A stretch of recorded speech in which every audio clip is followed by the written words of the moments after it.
आप सभी के हृदय में विराजमान परमात्मा को मेरी राम राम। सीता की माता सुनैना राम से बहुत अनुनय विनय कर रही है। विदाई का समय है और इस समय वे राम से कहती हैं कि तुम सीता के स्नेह और शील पर दृष्टि रखना, उसके गुणों पर दृष्टि रखना राम, और उसे अपनी दासी मानना, क्योंकि तुम भक्तों के गुणों को ही अपने हृदय में स्थान देते हो, उनके जो दोष हैं उनका नाश करते हो, सभी की कामनाओं को पूर्ण करने वाले, सभी के मन की बात जानने वाले तुम करुणायतन हो, करुणा के घर हो तुम राम। इसलिए मेरी इस विनती को स्वीकार करना। अब राम उनकी बात को सुनकर क्या कहते हैं? अस कही रही चरण गही रानी। और इससे पहले कि राम कुछ कहते, रानी ने उनके चरण पकड़ लिए। प्रेम पंख जनु गिरा समाने। और ऐसी हो गई वो जैसे कि प्रेम के दलदल में कोई गिर गया हो। दलदल की एक विशेषता होती है, उसमें गिरने के बाद जो व्यक्ति जितना निकलने का प्रयत्न करता है वह उतना अंदर धंसता रहता है। प्रयत्न ना करे वहीं का वहीं रहेगा। जरा सा हिला डुला कि अंदर गया। तो उन्हें लगा कि वो इस तरह से स्नेह के और प्रेम के दलदल में गिर गई हैं कि अब धंसती ही जा रही हैं भीतर। निकलने के सारे प्रयास विफल हो चुके हैं और पैरों में गिर गई हैं राम के। सुन स्नेह साहनी बरबानी, बहुविधि राम सास समझाने। अपनी सास की ऐसी स्नेहमयी वाणी सुनकर राम अभिभूत हो गए, द्रवीभूत हो गए और उन्हें बहुत प्रकार से समझाने लगे। हर तरह से उनको आश्वस्त किया कि आप निश्चिंत रहें सीता के लिए, वह आपके यहाँ से भी अधिक सुखी रहेगी, वहाँ आश्वस्त रहें। और भी जितने प्रकार हो सकते थे समझाने के, उन सब प्रकारों से समझाकर अपनी सास को संतुष्ट करने का प्रयास किया। राम विदा मांगत कर जोरी। और राम ने हाथ जोड़कर अपनी सास तथा अन्य जो रानियां थीं उनसे विदा मांगी। कीनी प्रणाम बहोर बहोरी। और बार बार उनको प्रणाम किया विदा मांगते हुए। पाई आशीष बहुर सिरनाई, भाइयन सहित चले रघुराई। आशीर्वाद पाया, सिर झुकाया और फिर अपने भाइयों के साथ वहां से चल दिए। मंजू मधुर मूर्त उर आने, भई स्नेह शिथिल सबराने। राम की मधुर मूर्ति को अपने हृदय में स्थान देकर वे सभी रानियां विह्वल हो उठे, प्रेम के वशीभूत होकर व्याकुल हो उठे। पुन धीरज धरी कुंवारी हकारी, बार बार भेंटई महतार। उन्होंने क्या किया? और अपनी बेटियों को बार बार बुलाती थीं और उनसे गले मिलती थी, स्नेह करती थी। चारों भाई जा रहे हैं, उनके साथ साथ सीता, मांडवी, श्रुत, कीर्ति, उर्मिला, ये चारों बहनें हैं। और उनकी माताएं उनको बार बार बुला बुलाकर फिर हृदय से लगाती हैं। पहुँचावी फिर मिल ही बहोरी। उनको पहुंचाती हैं उनके पतियों के पास और फिर बुला लेती हैं। बड़ी परस्पर प्रीत ने थोड़ी, और उनकी प्रीति ऐसी बढ़ती जा रही है पुत्रियों के प्रति कि कम ही नहीं हो रही। विदा का समय है, वो उधर पहुंचती हैं, फिर बुला लेती हैं, फिर हृदय से लगाकर प्रेम करती हैं। पुनि पुनि मिलत सखी बिलगाई, बाल बच्च जिमि धेनु लवाई।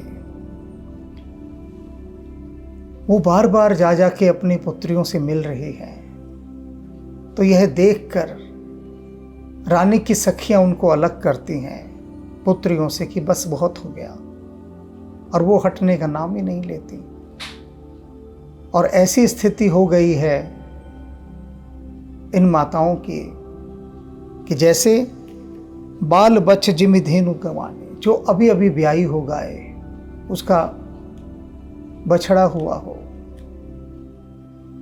संतान को जन्म दिया हो गाय ने अभी अभी, और उसे उसके बच्चे से दूर किया जाए, तो जैसे वो खींच खींच कर वापस वहां जाती है, अपने को लंबी लंबी सांसें भर के गाय पहुंचना चाहती है अपने बच्चे की तरफ, उसी तरह से ये रानियां अपनी चारों बेटियों के पास पहुंचने का प्रयास करती हैं। उनकी सखियां रोक रही हैं।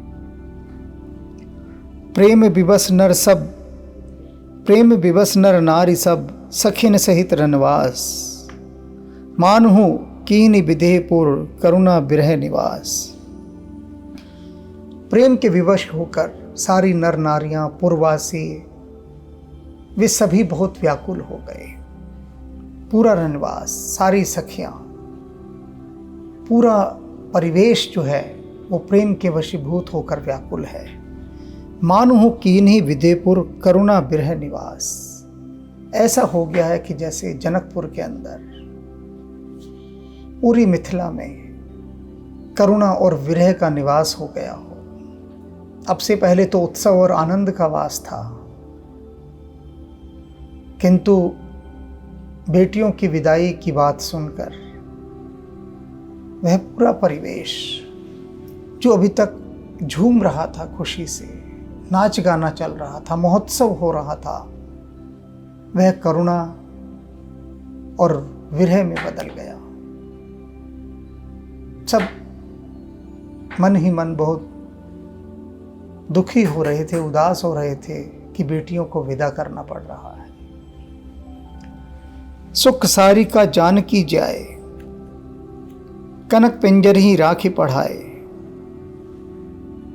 बचपन से ही, बालपन से ही जिन तोता और मैना को सीता ने पाला हुआ था, सोने के पिंजरे में रखा हुआ था और उनको बोलना सिखाया था, वे तोता और मैना व्याकुल कहीं कहाँ बैदेही, सुन धीरज परिहरिहन केहि।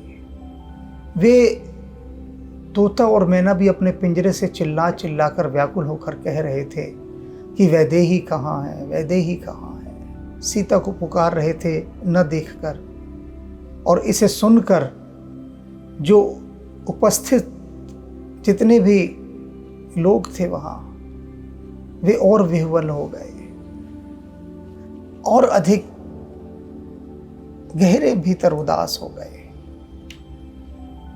कि उनके द्वारा पाले गए पक्षी भी इस विरह को सहन नहीं कर पा रहे हैं। भय विकल खग मृग यही भांति। और इसी प्रकार से जितने भी वहाँ पर पक्षी, हिरन इत्यादि सब पाले हुए थे, वे सब व्याकुल हो गए। पशु पक्षियों में ऐसा होता है, स्वाभाविक होता है, वे विरह को बहुत जल्दी पकड़ लेते हैं। अगर उनका स्वामी उनसे दूर जा रहा है तो वे व्याकुल हो उठते हैं, तरंगे पकड़ लेते हैं वे। तो ऐसे ही यहाँ पर है, बता रहे हैं कि सब व्याकुल हैं, पशु पक्षी भी। मनुज दशा कैसे कही जाती, और कह रहे हैं फिर इंसानों की हालत कोई कैसे कहे, जब पशु पक्षियों का सीता के विरह में यह हाल हो रहा है। बंधु समेत जनक तब आए, फिर महाराज जनक अपने भाई के साथ आते हैं, बंधु बांधवों के साथ। प्रेम उमगी लोचन जल छाए, प्रेम से उनका हृदय उमग रहा है और आंखों में जल भर आया है, अश्रुपूरित नयन हो गए हैं उनके। सिए बिलोक धीरता भागी, सीता को देखते ही उनकी सारी धीरता भाग गई है, जो अब तक धैर्य धारण किया हुआ था। देख रहे हैं कि सीता विदा के लिए जा रही है, डोली सामने है और अधीर हो उठे। रहे कहावत परम विरागी, कह रहे हैं ये तो उनका हाल है, उन जनक का हाल जिनको परम विरागी कहा जाता था। ये कहा जाता है कि उनको ये मोह माया के बंधन ये सब नहीं व्यापते, वैदेही हैं, वो विदेह हैं और उन विदेह की पुत्री यह वैदेही, और वैदेही को देख के विदेह अपना ये सारा जो ज्ञान है सब भूल चुके हैं। बेटी की विदाई ही ऐसी होती है कि सहन नहीं होती। अभी ज्ञान शाकुंतलम कालिदास का ग्रंथ है, उसमें ऋषि कहता है कि हम जो सारे मोह मायाओं से परे हैं, हम भी यदि अपनी पालिता पुत्री, एक ऋषि है उसने अपनी एक पुत्री को पाला है और उस पुत्री को विदा कर रहा है, वो पाली हुई पुत्री अपनी भी नहीं है, तो पालिता पुत्री को विदा करते समय कहते हमें इतना दुख हो रहा है, हम ऋषियों को, तो उन लोगों की क्या कहिए कि जो जन्म देते हैं अपनी पुत्री को और फिर विदा करते हैं। तो ये बात यहाँ याद आ गई मुझे जनक के प्रसंग में कि महाराज जनक भी किस तरह से विह्वल हो गए हैं। वह सीता जो उनकी अपनी पुत्री नहीं है, पालिता पुत्री है, उसको भी विदा करते समय वो अपना सारा ज्ञान वैराग्य सब भूल गए हैं। लीन राय उरलाई जानकी, और उन्होंने जानकी को अपने हृदय से लगा लिया। मिटी महामर्याद ज्ञान की, और उनकी जो ज्ञान की मर्यादा थी इतनी शान थी कि इन्हें कोई फर्क नहीं पड़ता किसी चीज़ से। वो उनकी सारी ज्ञान की मर्यादा सब मिट गई, सब नष्ट हो गई। यहाँ पर कोई ज्ञान काम नहीं आ रहा था उनका। वह जो भीतर की धीरता थी सब समाप्त हो गई। इन क्षणों में वे अधीर हो उठे।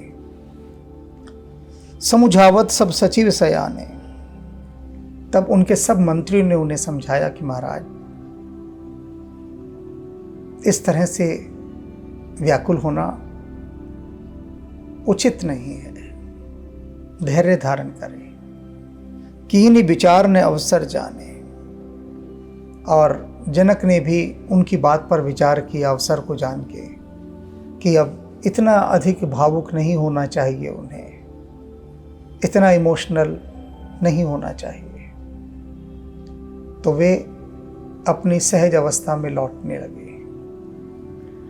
बार ही बार सुता उरलाई, सजी सुंदर पालकी मंगाई, और उन्होंने बार बार सीता को हृदय से लगाया, उसे आशीर्वाद दिया और सुंदर पालकी उसके लिए मंगाई।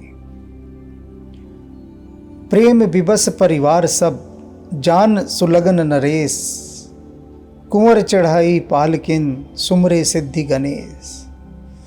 सारा परिवार प्रेम के वशीभूत है और इस शुभ मुहूर्त को जानकर सिद्धों को और गणेश को स्मरण किया। महाराज जनक ने पूरे परिवार के साथ और अपनी सभी पुत्रियों को पालकी में चढ़ाया। बहुविधि भूप सुधा समझाई, बहुविधि भूप सुता समझाई, नारी धर्म कुल रीति सिखाई। और जनक ने अनेक प्रकार से अपनी सभी पुत्रियों को शिक्षा दी विदाई के समय जो दी जाती है, और उनको नारी का धर्म बताया। दासी हाथ दिए बहु तेरे, और बहुत सारे दासी दास दिए साथ में। जो इतना दहेज गया वह तो अलग था, उसके साथ अब पालकी जा रही है तो साथ में बहुत सारे दास और दासियां भी भेंट में दी। सुचि सेवक जे प्रिय सी केरे, वो कैसे थे? पवित्र सेवक थे और सीता के विश्वस्त थे, विश्वास पात्र। राजाओं में ऐसा होता था कि जब अपनी पुत्री को ब्याहते थे वो, तो उसके साथ उसके प्रिय दास दासियों को, सेवकों को भेजा जाता था कि तुम भी साथ जाओ, जिससे कि दूसरे घर में जहाँ जा रही है बेटी वह सुरक्षित रहे। क्योंकि राजमहलों में षड्यंत्र बहुत चलते थे, तो उन षड्यंत्रों से रक्षा हो सके उसके लिए बहुत आवश्यक है कि आपके चारों ओर आपके विश्वास पात्र सेवक हों। तो इसलिए राजा अपने विश्वास पात्र सेवक सेविकाओं को अपनी बेटियों के साथ भेजा करते थे। यह वही परंपरा का हिस्सा है। सिए चलत व्याकुल पुरवासी, सीता के चलते ही सारे पुरवासी मिथिलावासी व्याकुल हो उठे। होई सगुन शुभ मंगल राशि, चारों तरफ सुंदर शगुन होने लगे। भूसुर सचिव समेत समाजा, संग चले पहुंचावन राजा। और जनक अपने सचिवों और ब्राह्मणों के साथ उनको विदा करने के लिए उनके साथ साथ चले। यही परंपरा थी प्राचीन काल में। जैसे गांव में भी बारात आती थी, तो बारात जब जा रही है तो उसे गांव के बाहर तक विदा करने जाया करते थे। जैसे आगवानी के लिए आते थे कि जब बारात आती थी तो पता लगता था कि गांव की सीमा रेखा में बारात आ गई, तो वहीं जाकर अगवानी करते थे, बारात को वहीं लेते थे। तो अब बारात जा रही है तो उसको विदा करते समय भी थोड़ी दूर तक जाते हैं। ये हमारे दैनिक जीवन में भी होता है। कोई मित्र आत्मीयजन आते हैं, जब हम उन्हें विदा करने जाते हैं तो थोड़ी दूर तक उसके साथ चलते हैं, फिर विदा करते हैं। तो वही महाराज जनक कर रहे। समय बिलो बाजने बाजे, और समय देखकर कि अब विदा के लिए सब चल रहे हैं तो बाजे बजने लगे। रथ गज बाजी बारात ही साजे, और जो बाराती थे अपने रथ घोड़े हाथियों इन सब के साथ सजे हुए थे। दशरथ विप्र बोली सब लीने, दान मान परिपूर्ण कीने। दशरथ ने ब्राह्मणों को बुलाया और उनको और भी दान दक्षिणा इत्यादि दिए। सभी को परिपूर्ण किया, तृप्त किया दान देकर। चरण सरोज धूरी धरि सीसा, और फिर उन ब्राह्मणों को जिनको दान दिया उनके चरणों की धूल को सिर से लगाया। कोई अहंकार में नहीं भरे हुए थे कि देखो हमने तुम्हें दान दिया है।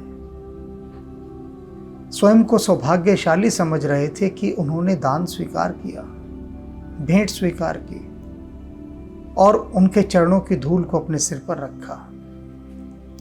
मुदित महीपति पाई असीसा, और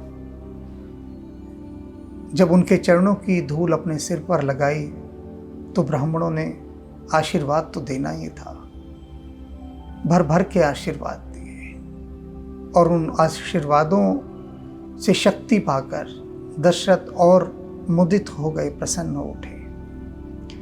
सुमिर गजानन कीनि पयाना, मंगल मूल सगुण ने भैर नाना। और उन्होंने गणेश जी का स्मरण किया, और जितने भी मंगल के सब शगुन होने चाहिए थे वे सब शगुन अपने आप प्रकट होने लगे। सुर प्रसून बरसिही हर्षि करही अप्सरा गान। देवताओं ने उचित समय जानकर पुष्प वर्षा की और अप्सराओं ने गान गाने आरंभ कर दिए। चले अवधपति अवधपुर मुदित बजाई निशान। अवधपति दशरथ अयोध्या की ओर अब प्रस्थान कर रहे हैं, यह जानकर नगाड़े बज उठे। विधिवत विदाई आरंभ हो गई। नृप कर विनय महाराज फेरे, सादर सकल मांगने टेरे।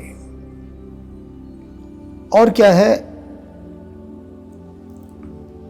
राजा ने जो महाजन आए हुए थे, नृप करी विनय महाजन फेरे, अनेक गणमान्य लोग जो आए हुए थे उनको हाथ जोड़कर विनती की कि आप अब विदा हो, बहुत दूर तक आप हमारे साथ आ गए। तो उन सबको विदा किया। सादर सकल मांगन टेरे, और फिर आदर के सहित मांगने वालों को बुलाया। जो कुछ लोग याचना भिक्षा के लिए आए हुए थे उनको आदर सहित बुलाया। भूषण बसन बाजी गज दीने, और उनको गहने कपड़े हाथी घोड़े ये सब दिया। प्रेम पोषी ठाड़े सब कीने, और अपने प्रेम से पोषण देकर धन इत्यादि देकर उनको बहुत बलवान बना दिया, धनी बना दिया। जो भी थोड़े बोधे थे उनको ठाड़ा कर दिया, मजबूत कर दिया। इस तरह से याचकों को भी उन्होंने भरपूर दान दिया। बार बार बिरदावली गाई, और उन याचकों ने बार बार उनकी कुल कीर्ति का बखान किया, वृद्धावलियों को गाया। फिरे सकल राम ही और राखे, और श्री रामचंद्र जी का रूप अपने हृदय में धरकर वे अपने अपने घरों को लौट गए। बहुरु बहुरु कौशलपत कही हैं, जनक प्रेम बस फिरे न चाहिए। दशरथ ने सबको लौटा दिया, लेकिन जनक अभी तक नहीं लौटे हैं। वे साथ साथ ही चल रहे हैं। तो दशरथ जनक को बार बार कहते हैं, बहुर बहुर कौशलपति कहे हैं। बार बार उनको कहते हैं जनक को कि अब आप भी लौट जाइए। पर वो स्नेह की डोर से ऐसे बंधे हुए हैं कि साथ ही साथ चलते जा रहे हैं। पुन कह भूपति बचन सुहाए, फिर है महेश दूरी बड़ी आए। दशरथ जी ने फिर बड़े सुहावने वचन कहे कि हे राजन, आप लौट जाइए। पर वो फिर बहुत कुछ दूर तक उनके साथ आ गए, लौटे ही नहीं। राव बहोर उतरी भय ठाड़े, प्रेम प्रवाह बिलोचन बाढ़े। और जब नहीं लौटे तो उसके बाद दशरथ अपने रथ से उतर आए। वे तो पैदल साथ साथ चल रहे हैं सम्मान के रूप में। दशरथ को लगा था कि थोड़ी दूर साथ चलेंगे फिर लौट जाएंगे, तो दशरथ रथ में ही बैठे थे, उनको विदा करने आए। जैसे आपका कोई मित्र इत्यादि आता है तो आप उसको गाड़ी में बिठा देते हैं, तो थोड़ी दूर तक गाड़ी के साथ साथ भी चलते हैं। तो ऐसे ही था। अब जब देखा कि वो साथ ही चलते जा रहे हैं तो दशरथ नीचे उतर आए, और उनकी आंखों में अश्रु भरे हुए थे। दशरथ की आंखों में जनक का यह शील व्यवहार देखकर, उनका यह प्रेम देखकर। तब विधे बोले कर जोरी, बचन स्नेह सुधा जन बोरी। कवन करो विधि विनय बनाई, महाराज मोही दीन बढ़ाई। जनक जी ने हाथ जोड़ दिए दशरथ के आगे, और प्रेम पूर्ण अमृत से सनी हुई वाणी में बोले। क्या कहते हैं कि मैं आपके किन शब्दों में किस तरह से स्तुति करूं, विनती करूं कि आपने जो मेरा मान बढ़ाया है, जो मुझे सम्मान दिया है, जो आदर दिया है, मुझे समझ नहीं आ रहा मैं कैसे उसका आभार प्रकट करूं। जनक धन्यवाद देने से चूक नहीं रहे हैं, बिल्कुल भी अंत तक धन्यवाद दे रहे हैं, और उनके समाप्त नहीं हो रहे धन्यवाद, चुक नहीं रहे हैं, धन्यवाद दिए ही जा रहे हैं। ऐसा आभार का एक झरना उनके भीतर से बहने लगा है। कौशलपति समधी सजन सन्माने सब भांति, मिलन परस्पर विनय अति प्रीति न हृदय समाती। कहते हैं कि दशरथ जी अपने समधी के साथ, अपने सारे जितने भी आए हुए थे समाज, उन सब के साथ मिलकर इस प्रकार से आत्मीयतापूर्ण, विनयपूर्ण, प्रेमपूर्ण होकर एक दूसरे को भेंट रहे थे, मिल रहे थे कि उसका वर्णन नहीं किया जा सकता।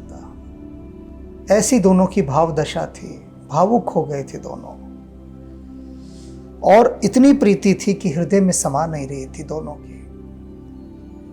जनक का प्रेम देखकर दशरथ के हृदय में वह प्रीति नहीं समाती थी, और दशरथ का प्रेम देखकर जनक के मन में भी यही हाल था। कहते हैं ना देवता कि ऐसे समधी हमने कभी नहीं देखे। ब्रह्मा जी ने जब से सृष्टि बनाई है बहुत सारे विवाह देखे, और विवाहों में पति पत्नी का मेल भी देख लिया है कि होता एक जैसा मेल, लेकिन दो समधी एक जैसे हों, एक ही उनकी प्रतिष्ठा हो, एक जैसा स्टेटस हो, एक जैसे गुण हो, ऐसा हमने योग कभी नहीं देखा। तो ऐसा संयोग तो अभी देखने को मिला है। मुनि मंडली ही जनक सिर नावा।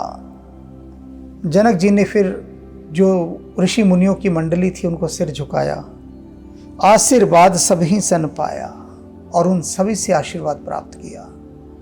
सादर पुनि भेंट जा माता, और फिर बड़े ही आदर के साथ अपने दामाद राम से मिलने गए। रूपशील गुण निधि सब भ्राता, और अन्य अपने दामादों से भी मिले। वे सभी भाई जो रूप में, गुण में, शील में अपूर्व थे, उसका भंडार थे। जोरी पंकुरहु पानी सुहाए। वे अपने कमल जैसे हाथों को जोड़कर बोले बचन प्रेम जनु जाए, और ऐसे प्रेम से वचन बोले जैसे कि जनक जो है वो प्रेम में ही जन्मे हो। जनक का जो जन्म है वो प्रेम से ही हुआ हो, और प्रेम से जो जन्मा उसकी वाणी कितनी प्रेममय होगी। तो ऐसे प्रेम में भर के हाथ जोड़कर वे राम से कहते हैं, राम करो के ही भांति प्रशंसा, मुनि महेश मन मानस हंसा। कि हे राम, मैं तुम्हारी कैसे प्रशंसा करूं, करना चाहता हूं, कर नहीं पा रहा हूं, क्योंकि तुम मुनियों के और महादेव शिव के हृदय की मानसरोवर झील के हंस हो। उस हंस की प्रशंसा मैं कैसे करूं? सभी शब्द उस प्रशंसा में छोटे पड़ जाएंगे, ऊने रह जाएंगे। करहि जोग जोगी जही लागी, कोहु मोहु ममता मुद त्यागी। कहते हैं योगी लोग सारे क्रोध, ममता, मोह, लोभ, इन सब को छोड़कर, त्याग कर जिसका नाम सुमिरते हैं, जिनका ध्यान लगाते हैं। व्यापक ब्रह्म अलख अविनाशी, वह जो व्यापक ब्रह्म है, दिखाई नहीं देता, अविनाशी है। चिदानंद निर्गुण गुण राशि, जो चिदानंद है, निर्गुण है और गुणों की राशि है। मन समेत जही जान न बाणे,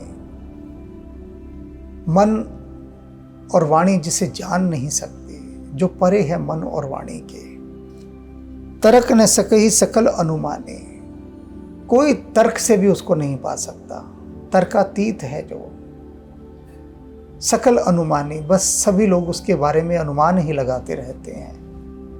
अनुमान के अतिरिक्त कुछ नहीं है, कोई उसकी था नहीं है। महिमा निगम नेति कही कही है, और जो वेद हैं जिसकी महिमा को नेति नेति कहकर गाते हैं। जो तिहु काल एक रस रही है, और वह जो तीनों कालों में सदा एक रस, एक समान रहता है। उस राम की मैं कैसे प्रशंसा करूं?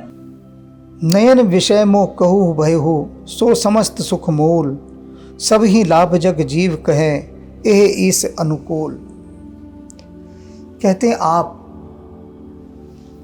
वे जो समस्त सुखों के मूल हैं, सारे सुखों की जड़ आप ही तो हैं। और कहते हैं कि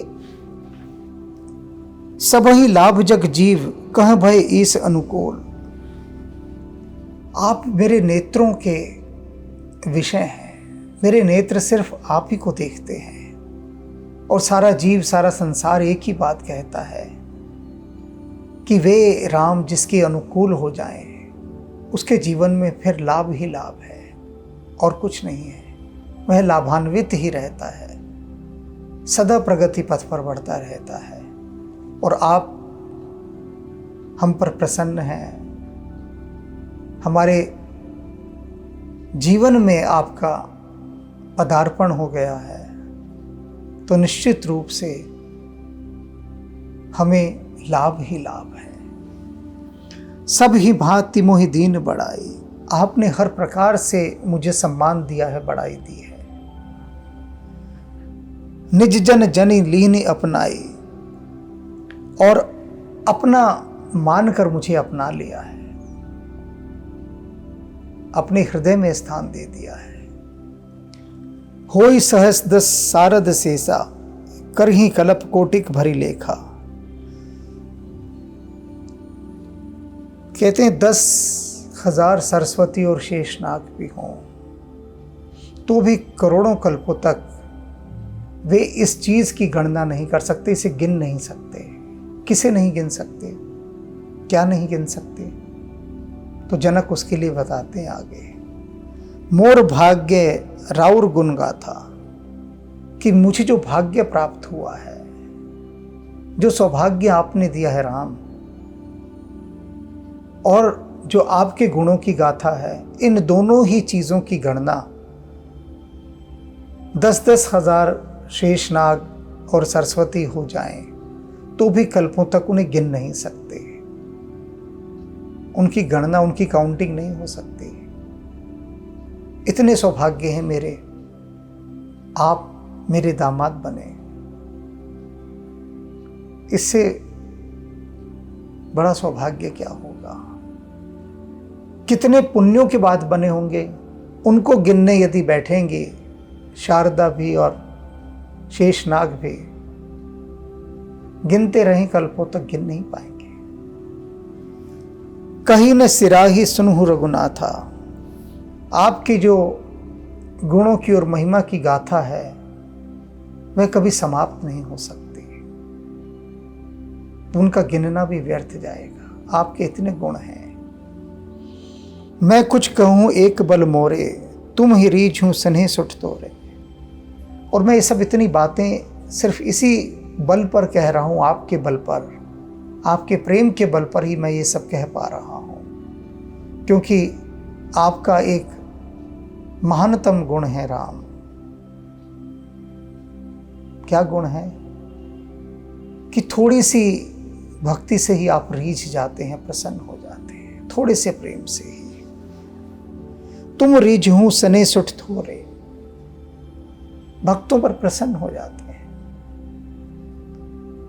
आपके प्रति जो कणमात्र भी भाव पूर्ण हो जाता है, प्रेम पूर्ण हो जाता है, भक्ति पूर्ण हो जाता है, थोड़ा सा ही, उस थोड़े से ही प्रेम से आप संतुष्ट हो जाते हैं, क्योंकि आप भाव को देखते हैं।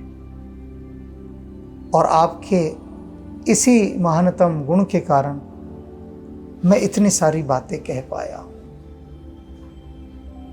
तो जनक इतने भावपूर्ण होकर राम से विनती कर रहे हैं, बहुत अधिक भावपूर्ण होकर।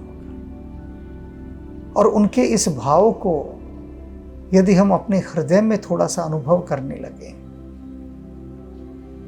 तो भीतर राम की जो ऊर्जा है वह सक्रिय होने लगेगी।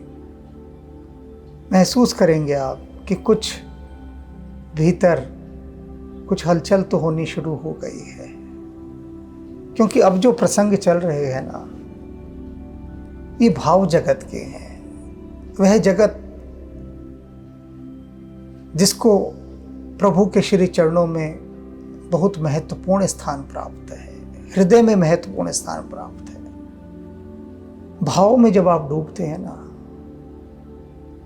तब एक कहते हैं पीवत राम रस लगी खुमारी, तो एक खुमारी छा जाती है, एक मंदिम सा नशा छा जाता है।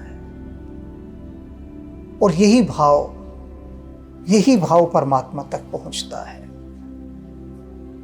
बाकी जो भी कुछ हमारी प्रार्थनाएं वगैरह ये सब होती हैं, वे सब उतनी शक्ति नहीं रखती जितनी शक्ति भाव रखता है।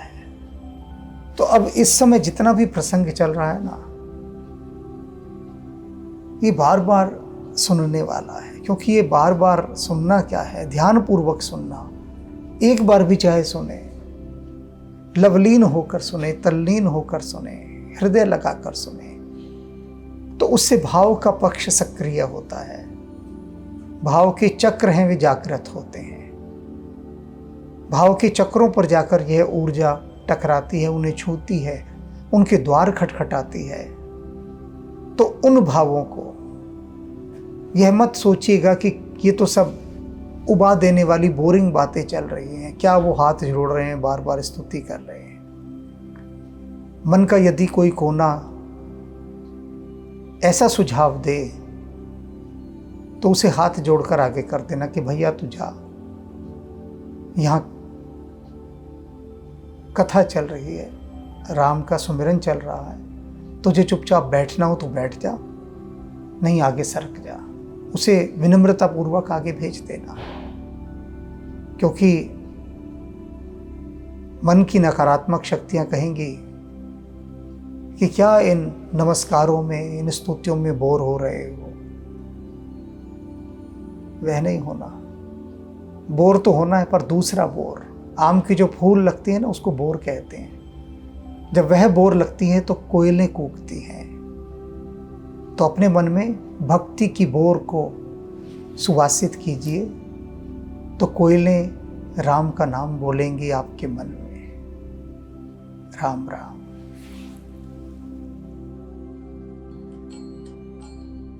हस कही रही चरण गई रानी, प्रेम पंकजनु गिरा समानी। सुनि सने सानी बरबानी, बहुविधि राम सासु सन्मानी। राम विदा मांगत कर जोरी, कीन प्रणाम बहोरी बहोरी। पाई आशीष बोहरी सिरुनाई, भाइन सहित चले रघुराई। मंजू मधुर मूर्ति उर आनी, भई स्नेह शिथिल सब रानी।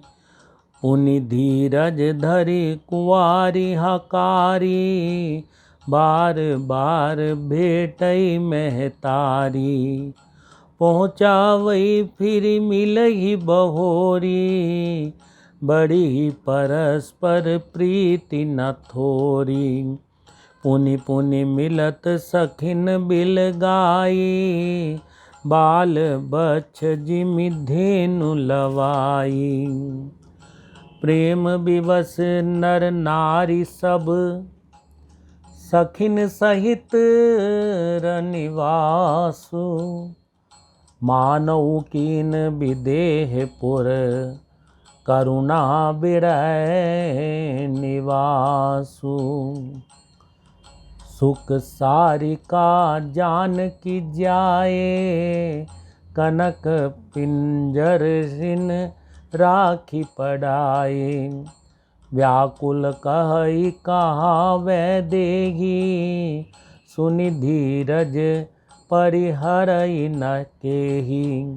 भय विकल खग मृग एहि भांति, मनुज दशा कैसे कही जाती। बंधु समेत जनक तब आए, प्रेम उमगी लोचन जल छाए। सिय बिलो की धीरता भागी, रहे कहावत परम विरागी। लीन राय और लाई जान की, मिटी महमर जाद ज्ञान की।